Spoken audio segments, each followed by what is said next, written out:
Começa agora o programa Boas Novas, um programa da Igreja Batista Independente de Pitangueiras, uma igreja comprometida com a palavra.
quer seu lado, vem, atende agora esse amor.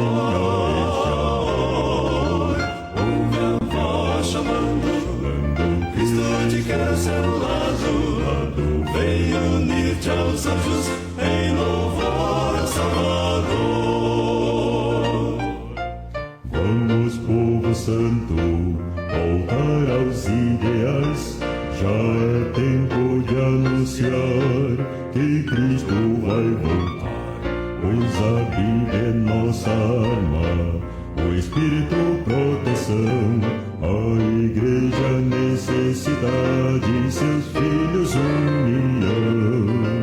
Ouve a voz chamando, Cristo te quer a seu lado, vem, atende agora esse amor. Ouve a voz chamando, Cristo te quer a seu lado, vem unir-te aos anjos em louvor ao Salvador, ao Salvador. A vitória para a Igreja que anda com Jesus. Há um prêmio para aqueles que caminham pela luz. Como quer estar com Cristo, andar como Ele andou, então descansarei para sempre com meu Senhor. Ouve a voz chamando, Cristo te quer ao seu lado, vem, atende agora esse amor. Ouve a voz chamando, Cristo te quer ao seu lado, vem unir-te aos anjos em louvor ao Salvador, ao Salvador. Ouve a voz chamando, Cristo te quer ao seu lado, vem, atende agora esse amor. Ouve a voz chamando, Cristo te quer ao seu lado, vem unir-te aos anjos em louvor ao Salvador. Ouve a voz chamando, ouve a voz chamando, vem unir-te aos anjos em louvor ao Salvador. Sim, ao Salvador.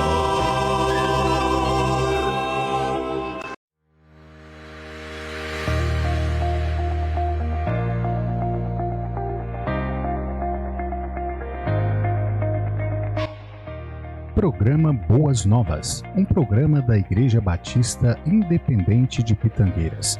Visite o nosso templo, a Rua Joaquim Cirim da Costa, número 105, Jardim Paraíso. Nossos cultos são aos domingos, às 9 horas da manhã, Escola Bíblica Dominical. Às 19 horas, culto de louvor e adoração. Às quartas-feiras, às 19h30, culto de estudo da palavra. E aos sábados, às 19h30, culto jovem. Esperamos por você.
Meu Salvador, tu és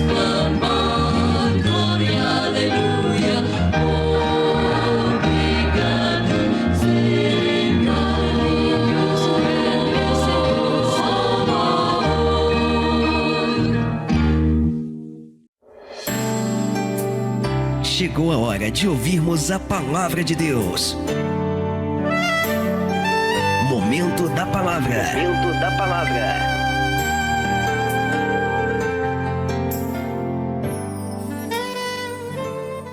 Graça e paz, queridos. Que bom é poder estar com vocês mais uma vez. Eu sou o pastor Misael, pastor da Primeira Igreja Batista Independente de Pitangueiras, e gostaria de falar a você da Palavra de Deus. Nosso texto de hoje se encontra no Evangelho de Lucas, capítulo 7, versículo 11 ao 17. Evangelho de Lucas, capítulo 7, versículo 11 ao 17.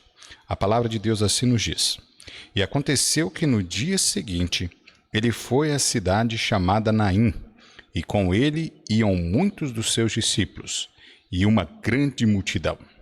E quando chegou perto da porta da cidade, eis que levava um defunto, filho único de sua mãe, e que era viúva, e com ela ia uma grande multidão da cidade. E vendo-a, o Senhor moveu-se de íntima compaixão por ela, e disse-lhe: Não chores. E chegando-se, tocou o esquife, e os que o levavam pararam, e disse: Jovem, a ti te digo, levanta-te. E o que fora defunto assentou-se e começou a falar. E entregou-o à sua mãe, e de todos se apoderou o temor, e glorificavam a Deus, dizendo: Um grande profeta se levantou entre nós, e Deus visitou o seu povo. E correu dele esta fama por toda a Judéia e por toda a terra circunvizinha. Vamos orar. Senhor, nós te agradecemos pela leitura da tua santa palavra. Rogamos que o Senhor, ó Pai, fale aos nossos corações. Usa, ó Pai, esse teu servo nas tuas mãos para a glória do teu santo e maravilhoso nome. E que a tua palavra aqui pregada, ó Pai, neste dia, possa, ó Pai, abençoar os corações. Que possa, ó Pai, penetrar no coração de cada um daqueles que ainda não entregaram a sua vida ao Senhor Jesus, e que possam reconhecer a Jesus como seu único e suficiente Salvador. Nós te rogamos, no nome santo e precioso de Cristo Jesus. Amém. Muito bem, queridos, hoje nós queremos falar sobre a compaixão de Jesus. Aqui no nosso texto, nós temos uma das histórias mais belas sobre a compaixão de Deus para com os homens. Nós encontramos aqui, nesse texto, um retrato real de como é que Deus age com respeito à dor humana. O desejo de Deus não é que o homem viva em sofrimento. O desejo de Deus não é que o homem parta desta vida aqui para o sofrimento eterno, na condenação eterna no inferno. Mas o desejo de Deus é justamente tirar o homem desta dor, tirar o homem do sofrimento. Por isso foi, inclusive, que Jesus veio a este mundo, justamente para, como o texto bíblico diz, veio buscar e salvar aqueles que se haviam perdido.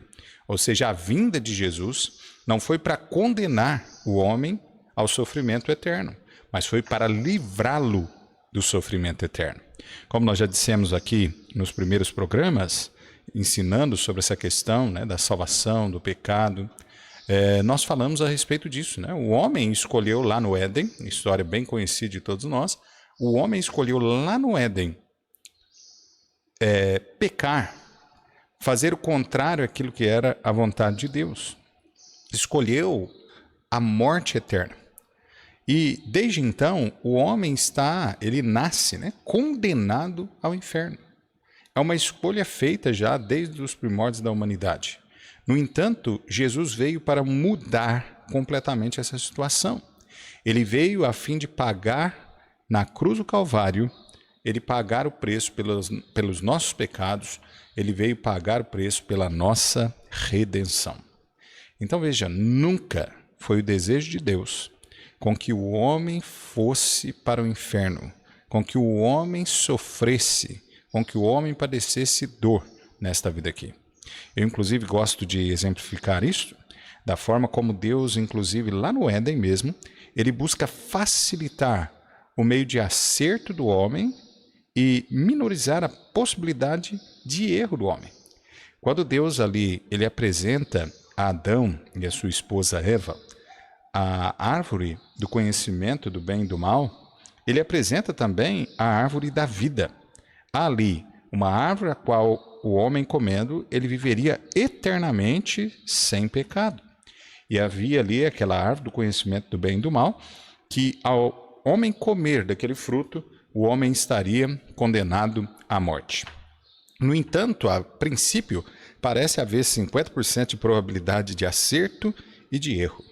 Mas, no entanto, quando nós olhamos para as palavras seguintes do Senhor, dizendo, olha, de toda a árvore do jardim comerás livremente, mas da árvore do conhecimento do bem e do mal, dela não comereis, porque no dia em que dela comeres, certamente morrerá. Nós encontramos aqui o Senhor dando a nós, os homens, uma oportunidade muito maior de acerto. Porque quantas árvores frutíferas havia no Éden? Basicamente, todas essas árvores que hoje nós encontramos estavam no Éden, essas árvores frutíferas. O homem teria, então, condições de comer, né, livremente de todas estas árvores, sem precisar alimentar-se daquela árvore do conhecimento do bem e do mal.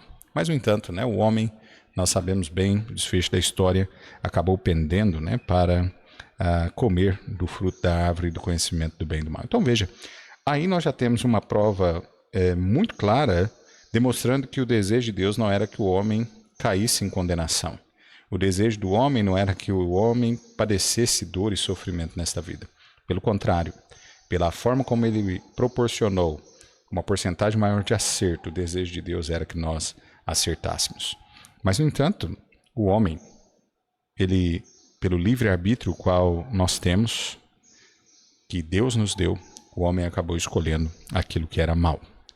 Então, voltando ao nosso texto, o desejo de Deus, então, não é que o homem sofra.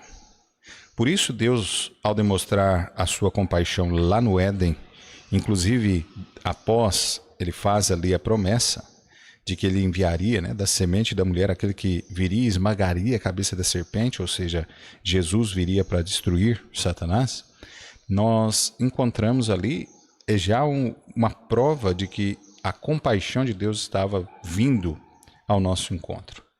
Ele desejava aqui minorizar ou acabar, né, com a nossa dor e o nosso sofrimento, melhor dizendo. Então veja aqui, no nosso texto é justamente esse o retrato que nós aqui encontramos. Nós temos essa bela história aqui sobre a compaixão de Deus para com o homem. A mulher aqui mencionada, ela estava vivendo uma imensa dor.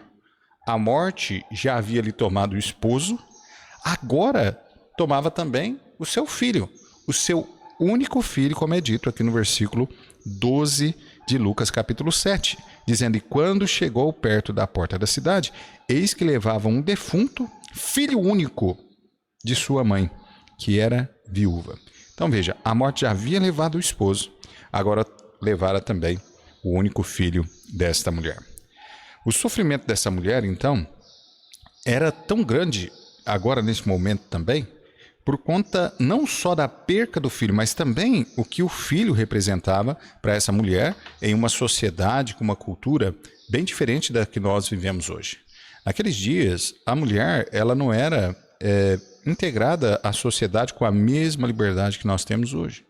A mulher, então, basicamente, ela não conseguiria trabalhar para se manter. Isso era algo exclusivo para os homens, até mesmo por conta do trabalho pesado que era feito numa região deserta, né? Então, havia realmente essas limitações ali para a mulher. Então, perder o esposo já representava perder o principal provedor do lar. Agora, perder o seu único filho era, para ela, dentro daquela cultura, obviamente, perder a sua última esperança ali de provisão dentro do lar. Então havia sim a dor muito maior por perder o seu único filho, mas aquilo acarretava para ela também uma porta aberta para um sofrimento durante todo o restante da sua vida. Quem iria alimentar aquela mulher? Quem iria cuidar daquela mulher, defender aquela mulher? Então a dificuldade estava sendo instalada. Havia uma dor começando ali de uma forma terrível, que é a perca de um filho, inclusive um filho único Imagina, né? Como uma mãe, ela pode sentir, né, essa dor. Mas ainda havia também aquilo que ela passaria, que ela já sabia, inclusive, por conta da cultura, né, da época ali. Então, veja, havia um sofrimento muito grande. O sofrimento dessa mulher representa o sofrimento de toda a raça humana aqui no nosso texto. Todo homem é acometido dessa vida por sofrimentos. Nessa vida por sofrimentos, nós todos sofremos. Alguns sofrem mais, alguns sofrem menos, mas o sofrimento é algo que está aí a todos. Em todo momento, a morte está espreitando a nós, aos nossos familiares. Em todos os momentos, nós estamos passando por lutas, tribulações nesta vida aqui. Então, o sofrimento desta mulher é uma representação do sofrimento de cada um de nós. E sem falarmos, então, do principal sofrimento o qual o homem pode padecer, que nós já temos falado aqui, que é o sofrimento eterno, a morte eterna, daqueles que partem desta vida sem Cristo e que vão, segundo as Escrituras, para o lago de fogo, para o tormento eterno. Então, olha só, em todo momento, nós, os seres humanos, estamos patentes a sofrimento, dor, a aflição. Mas aqui, graças a Deus por Cristo Jesus, Jesus aqui chega diante desta mulher. E é justamente aqui que Jesus faz uma obra para minorizar o sofrimento desta mulher. O filho dessa mulher é um retrato aqui da humanidade perdida. A obra a qual Jesus faz na vida deste menino, deste jovem aqui, é a mesma obra que Cristo Jesus também se propõe a fazer na vida de cada um de nós, na vida da humanidade, que é justamente tirar esse sofrimento, tirar inclusive a dor da morte eterna, tirar esta situação, né, de morte e dar vida eterna. É isso exatamente que Jesus deseja fazer aqui com respeito à humanidade. E também é um exemplo do que ele fez na vida deste rapaz. Então nós veremos nessa história aqui esse lindo olhar de compaixão que Cristo teve não só por esta mulher, mas que representa este lindo olhar de compaixão por toda a humanidade, por mim e por você. Então vejamos aqui alguns pontos rapidamente. Primeiro, Jesus ele vê a dor dessa mulher. O versículo 13 do nosso texto diz assim: E vendo-a, o Senhor moveu-se de íntima compaixão por ela e disse-lhe: Não chores. Compaixão está ligado justamente com isso. Quando nós olhamos o sofrimento de alguém e nós então nos colocamos no lugar desta pessoa e sentimos o seu sofrimento. Só que não é só isso. O sentimento de compaixão, ele vai fazer também com que nós venhamos fazer algo, tenhamos alguma iniciativa para ajudar essa pessoa em meio ao seu sofrimento. Então Jesus aqui, ele vê a dor dessa mulher. Jesus vê também a nossa dor. Jesus viu a nossa dor, ele viu que inclusive o nosso pecado, a nossa desobediência no Éden, ali representado na vida de Adão e Eva, iria causar a todos nós pela eternidade. E ele viu isso, ele sentiu a nossa dor, ele se compadeceu de nós. Nós que éramos escravos do pecado, estávamos servindo a Satanás, estávamos condenados à morte eterna. Jesus olha para nós, sente a nossa dor e então agora move-se aqui para tirar de nós esta dor, este sofrimento. Então a mesma coisa ele faz aqui, ele olha para aquela mulher, ele olha aquela situação e Jesus agora também se compadece dela. Então, olha, o versículo 13 ainda diz isso, dizendo, verso 13, né? E vendo-a o Senhor, moveu-se de íntima compaixão por ela. Então, Jesus aqui se compadeceu dela. Jesus se compadece de nós. Ele não só viu a dor daquela mulher, ele não só viu a nossa dor, como ele sentiu a nossa dor. Interessante, outro texto que nos mostra isso, né, de uma forma bem clara, é quando um amigo de Jesus, Lázaro, morre em Betânia. A palavra de Deus, inclusive o menor verso da Bíblia, né, ali diz, Jesus chorou. Quando Jesus então chega ali em Betânia e ele olha ali o sofrimento, né, da família, dos amigos, as pessoas ali chorando pela perca de Lázaro, Jesus ali então também chora. Ele sente essa dor por ter ali e ver ali, né, as pessoas chorando por a perca de um ente querido, de um amigo. Agora veja, Jesus ali naquela feita também se compadece. E Jesus vai ali e faz a mesma coisa que ele faz aqui em Naim. Ele chega ali e ele ressuscita Lázaro também. Agora veja, é Jesus se compadecendo de nós. Ele enxerga a sua dor, ele sabe exatamente o que você está passando nesse momento, qual o sofrimento que tem te alcançado, o desespero, inclusive, que você está em sua vida. Jesus sabe, ele sente e ele, obviamente, se compadece de você. O desejo de Cristo Jesus não é ver você sofrendo, não é ver você padecendo, mas o desejo de Cristo Jesus é que você tenha vida e vida com abundância, como é dito em João 10:10. Lá diz, o ladrão não vem senão a roubar, a matar e a destruir. Mas eu vim para que tenham vida, e vida em abundância. É justamente o que Jesus quer dar a cada um de nós. Então veja, Jesus demonstrou essa compaixão ali, ressuscitando este jovem.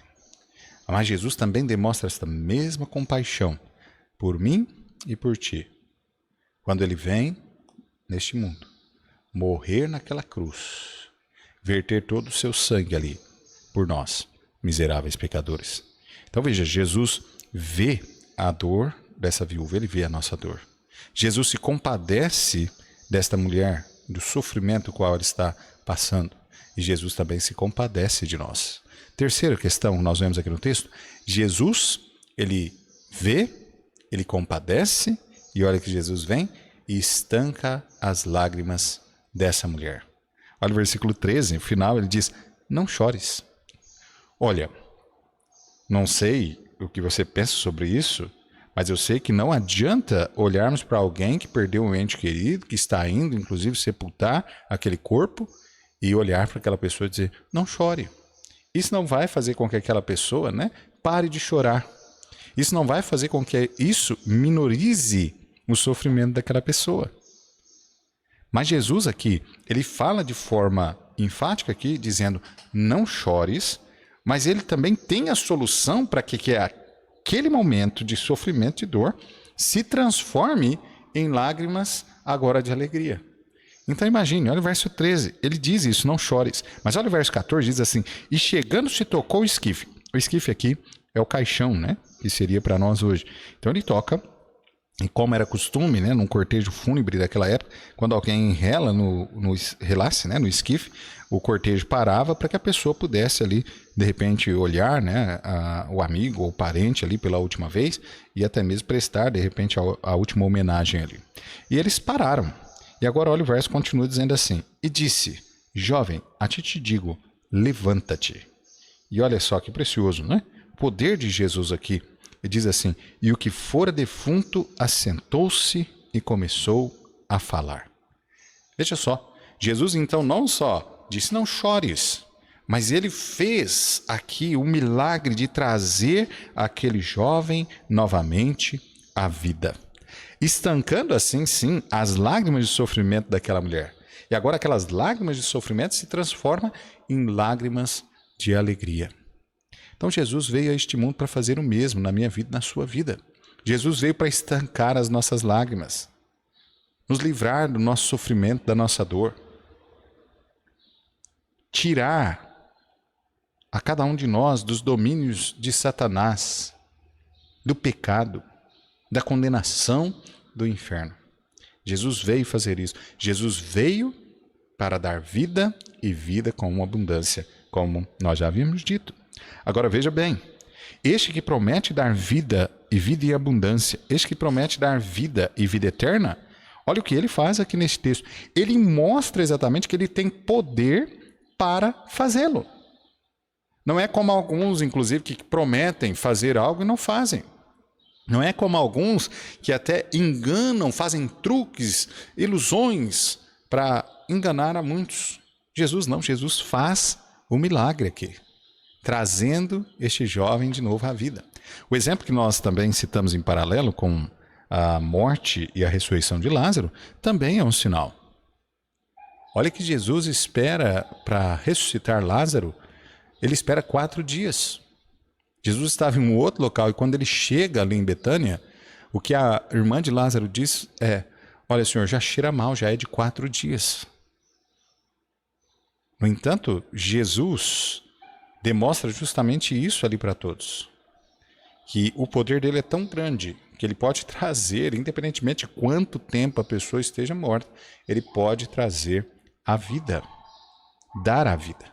Jesus está dando a prova aqui para nós de que aquilo que ele tem prometido fazer, dando a cada um daqueles que creem nele, o recebem como seu único e suficiente Salvador, que receberão a vida eterna, ele tem dado aqui para nós esta prova. E a prova maior, né? A prova eficaz mesmo, de que ele pode dar ao homem a vida eterna, está justamente na sua própria ressurreição. Quando Jesus é morto, ele então é sepultado, ele fica sepultado durante 3 dias, como todos acredito já sabem, né? Inclusive sobre essa história de Jesus. E no 3º dia Jesus ressuscita. Jesus ressuscita.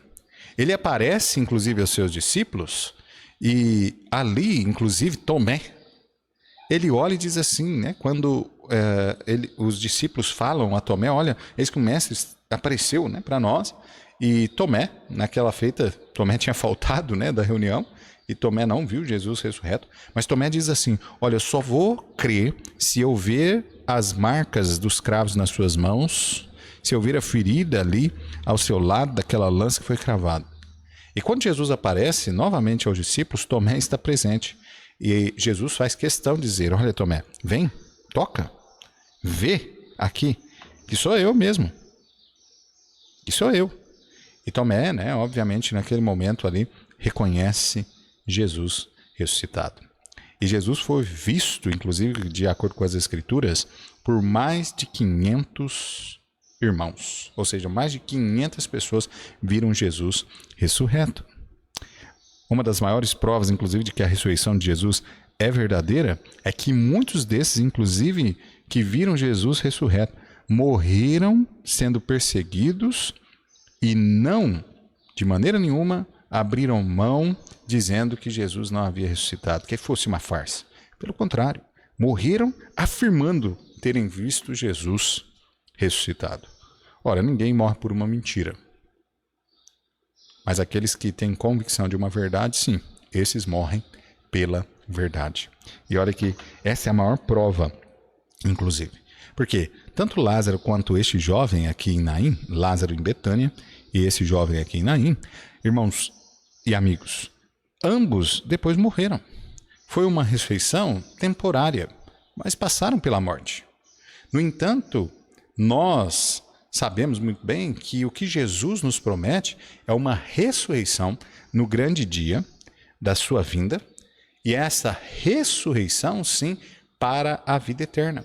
Onde, inclusive, a palavra de Deus nos diz, lá em 1 Coríntios, capítulo 15, ali, fala sobre um corpo glorificado, o corpo tal como de Jesus, que nós todos iremos receber, aqueles que creram em Jesus como seu Salvador.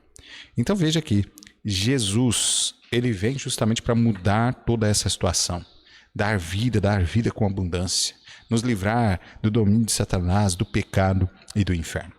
Por fim, então nós vemos aqui que Jesus, ele vê a dor dessa viúva, ele se compadece dela, que Jesus estanca as lágrimas daquela mulher. Da mesma forma, Jesus vê a nossa dor, ele se compadece de nós, ele também estanca as nossas lágrimas, nos dando aqui um meio, né, de sair aqui da morte eterna para a vida eterna por meio de Jesus. E por fim, Jesus aqui, ele restituiu a vida a esse jovem. Olha o versículo 14 e 15, diz assim, e chegando-se, tocou o esquife, e os que o levavam pararam e disse, jovem, a ti te digo, levanta-te. E o que fora defunto assentou-se e começou a falar, e entregou a sua mãe. Veja que Jesus, ele não só estancou a lágrima daquela mulher, né, ali falando com ela, mas Jesus aqui dá vida novamente, restitui a vida a este jovem. Por isso, ele deu também a nós, irmãos, a nós, amigos, ele pode dar a você, inclusive, a vida eterna. Você basta apenas querer receber dele a vida eterna. A vida eterna não é algo que nós fazemos por merecer. A vida eterna não é algo que nós fazemos, temos um meio, né, de pagar por ela. Não há nada disso. A palavra de Deus, inclusive, diz que nós não fazemos por merecer. Efésios capítulo 2, versículo 8 e 9 diz: porque pela graça sois salvos, graça, favor, não merecido. Porque pela graça sois salvos por meio da fé. Da fé em quem? Em Jesus, no sacrifício vicário dele na cruz.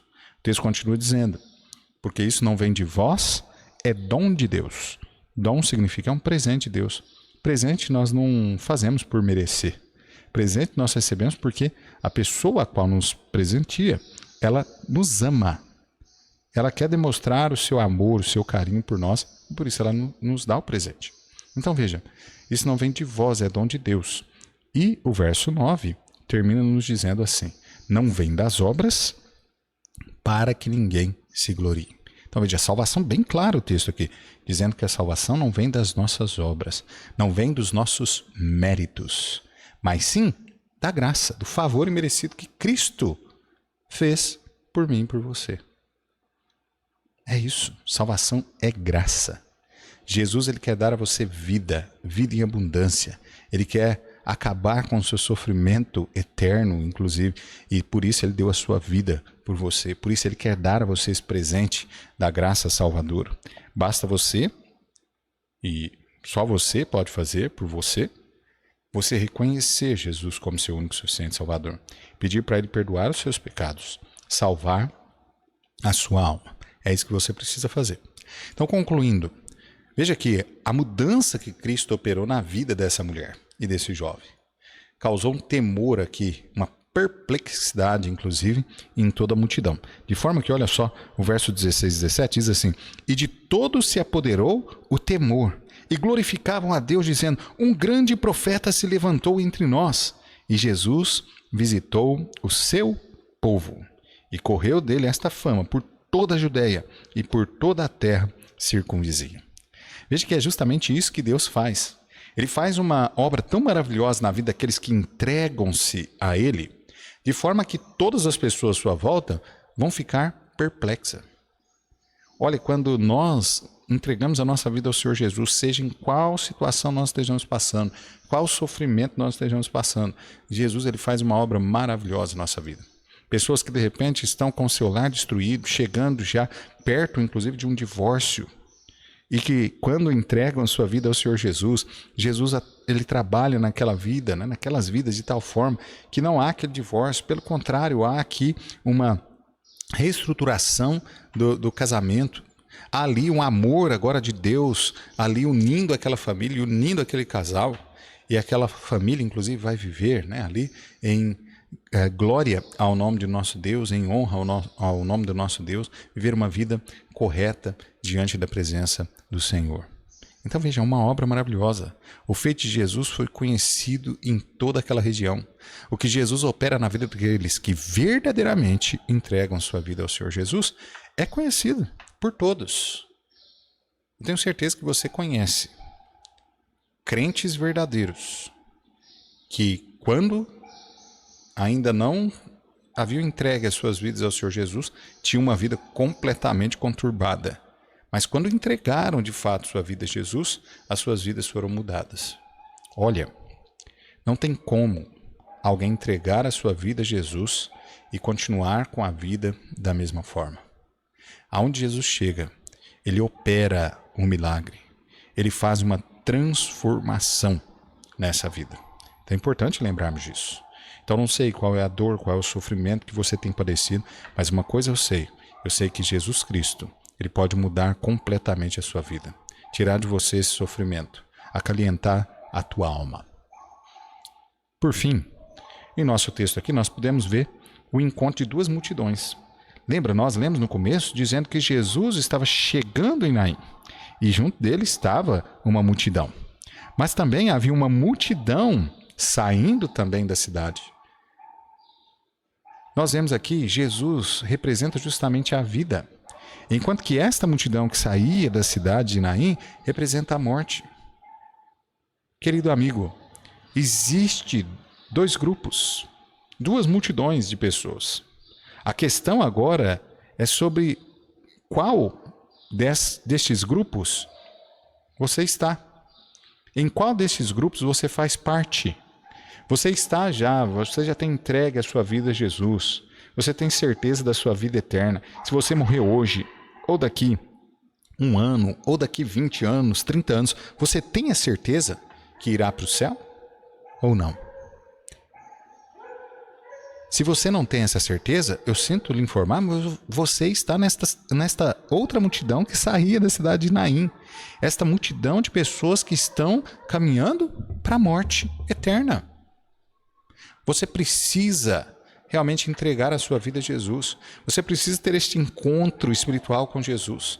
Recebê-lo como seu único e suficiente Salvador. Então, um apelo que aqui eu faço para você. Hoje, nesse momento, entregue a sua vida a Jesus. Reconheça que o sangue dele derramado naquela cruz no Calvário tem poder suficiente para perdoar todos os seus pecados, livrar a sua alma da condenação do inferno e lhe manter salvo pela eternidade. Reconheça isso. Reconheça que você é um pecador, que você precisa de Jesus. E peça a Ele para que Ele salve a sua alma. Olha, como seria bom se eu pudesse fazer isso por todas as pessoas, mas não posso. Cada um precisa fazer individualmente esta decisão, reconhecendo Jesus como seu Salvador. Ele quer tirar o seu sofrimento, seja nesta vida ou na vida eterna. Ele quer dar a você uma vida com abundância, uma vida eternal. É isso que Jesus deseja dar a você.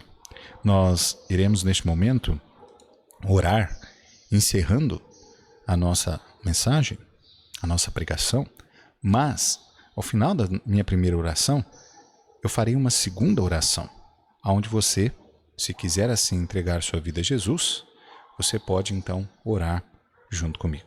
Vamos orar. Senhor, nós te agradecemos, ó Pai, pela tua palavra, agradecemos, ó Pai, porque nós recebemos esta compaixão tão maravilhosa de Jesus. Quando, ó Pai, Jesus e o Senhor, em sua glória, olha para a situação humana, condenada ao inferno, e se compadece de nós. Quando o Senhor envia o seu único Filho, Jesus Cristo, para morrer naquela cruz pelos nossos pecados. E agora, então, se nós podemos ter uma forma de sairmos, de nos livrarmos desta condenação, desta dor eterna, é porque o Senhor um dia se compadeceu de nós. É porque o Senhor um dia enviou o teu Filho para morrer naquela cruz por nós. Obrigado, Senhor. Também, ó Pai, pedimos ao Senhor neste momento, todos aqueles que têm ouvido a nossa voz neste momento, têm ouvido a sua santa palavra. Ó Pai, que o Senhor trabalhe com a tua palavra, com o teu divino Espírito Santo, que essa pessoa possa entregar a sua vida ao Senhor, hoje, nesse momento, se ainda não fez. Em nome de Jesus eu te peço e te agradeço. Amém. Nós iremos agora fazer a oração para você que deseja entregar a sua vida a Jesus. E é importante que entregue a sua vida o mais rápido possível a Jesus. Nós não sabemos quanto tempo nós teremos ainda de vida, mas uma coisa nós sabemos: um dia nós vamos partir deste mundo. E partir desta vida aqui, sem ter entregue a sua vida a Jesus, é partir para a dor, o sofrimento, o tormento eterno, segundo as Escrituras. Então, se você deseja entregar a sua vida a Jesus, ore assim: Senhor Deus, eu reconheço que sou pecador. Eu suplico ao Senhor, perdoa os meus pecados. Eu reconheço que o teu Filho Jesus, o sacrifício dele naquela cruz, tem poder para perdoar os meus pecados, para salvar a minha alma e manter-me salvo eternamente. eu suplico, perdoa os meus pecados, salva minha alma. Em nome de Jesus, amém. A palavra de Deus nos diz que se você fez esta oração de forma sincera e com fé em Cristo Jesus, você recebeu dele a vida eterna. A palavra de Deus diz em Romanos 10:9, a saber, se com tua boca confessares ao Senhor Jesus, e em teu coração creres que Deus ressuscitou dos mortos, será salvo. Então, se você fez esta oração com fé, você hoje recebeu do Senhor perdão dos seus pecados, a salvação eterna. Se você então tomou essa decisão de se entregar a Jesus, mande-nos uma mensagem para o WhatsApp número 16 99 353 5190. Repetindo, 16 99 353 5190. Nós ficaremos muito felizes de saber sobre a sua decisão e também gostaríamos de lhe enviar um estudo bíblico para você compreender um pouco mais sobre a palavra de Deus. Também fica aberto para você também participar das nossas reuniões, dos nossos cultos no nosso templo, ok? Esperamos por você. Deus abençoe a todos.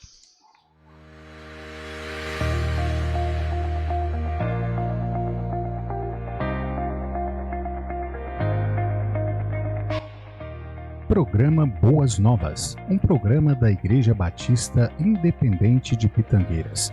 Visite o nosso templo, a Rua Joaquim Cirim da Costa, número 105, Jardim Paraíso.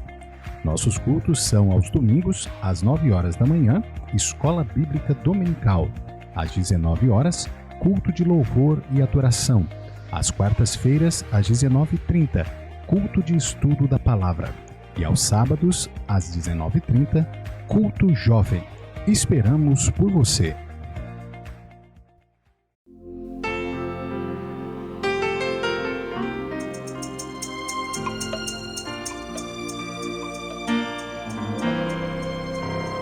A graça eterna de Jesus que veio libertar.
graça eterna de Jesus.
grande arca construiu.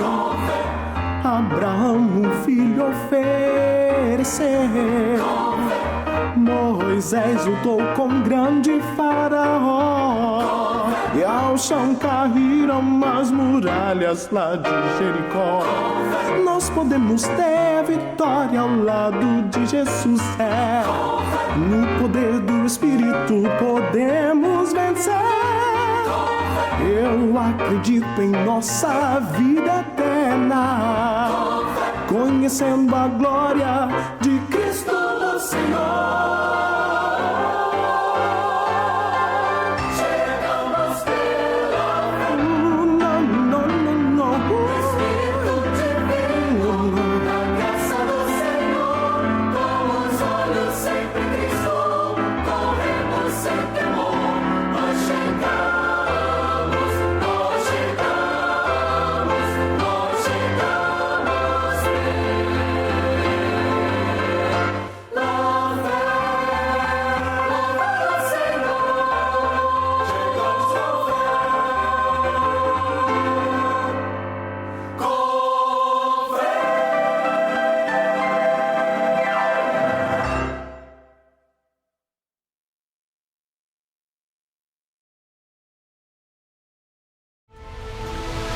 Primeira Igreja Batista Independente de Pitangueiras.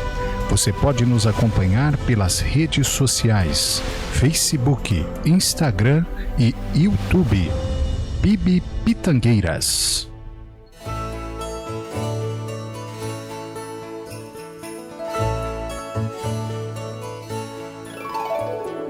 Lança o teu cuidado sobre o Senhor, teu cuidado sobre o Senhor,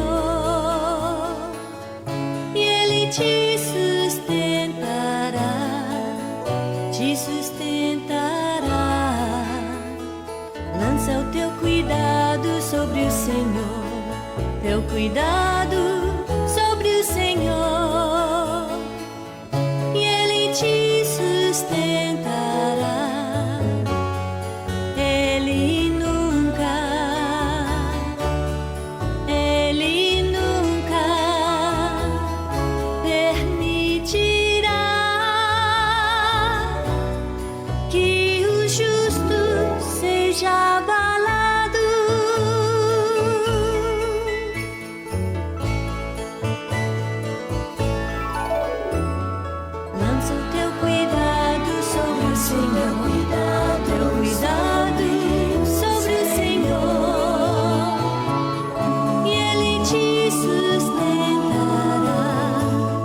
Te sustentará.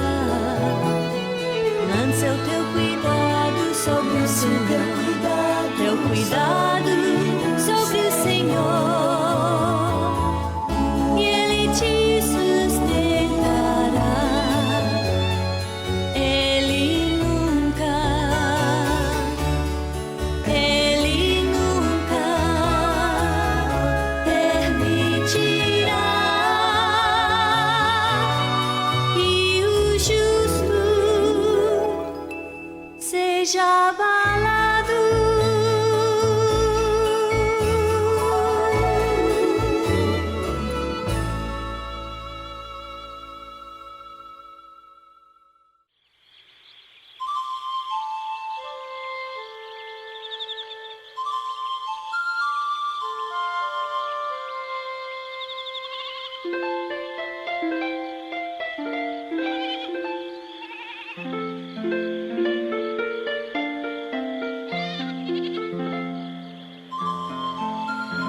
O Senhor é o meu pastor, nada me faltará. Deitar-me faz em verdes pastos, me guia mansamente a águas tranquilas, refrigera minha alma. Me guia pelas veredas da justiça, por amor do seu nome. Me guia pelas veredas da justiça, por amor do seu nome. Ainda que eu andasse pelo vale da sombra da morte, não temeria mal algum, porque tu estás comigo. Tua vara e o teu cajado me consolam. Preparas uma mesa perante mim, na presença dos meus inimigos. Unges a minha cabeça com óleo, o meu cálice transborda. Certamente que a bondade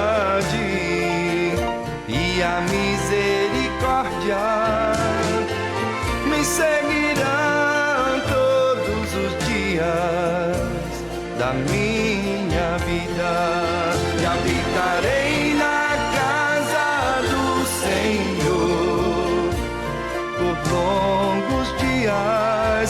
Habitarei na casa do Senhor por longos dias, por longos dias, por longos dias.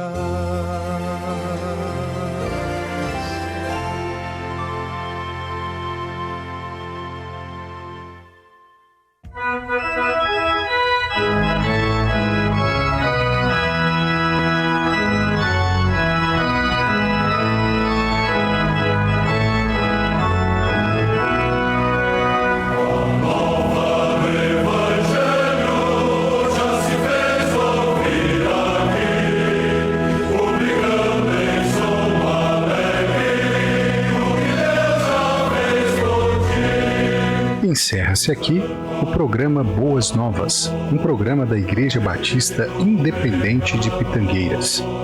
Nosso muito obrigado, fiquem todos com Deus e até o próximo domingo às 12 horas.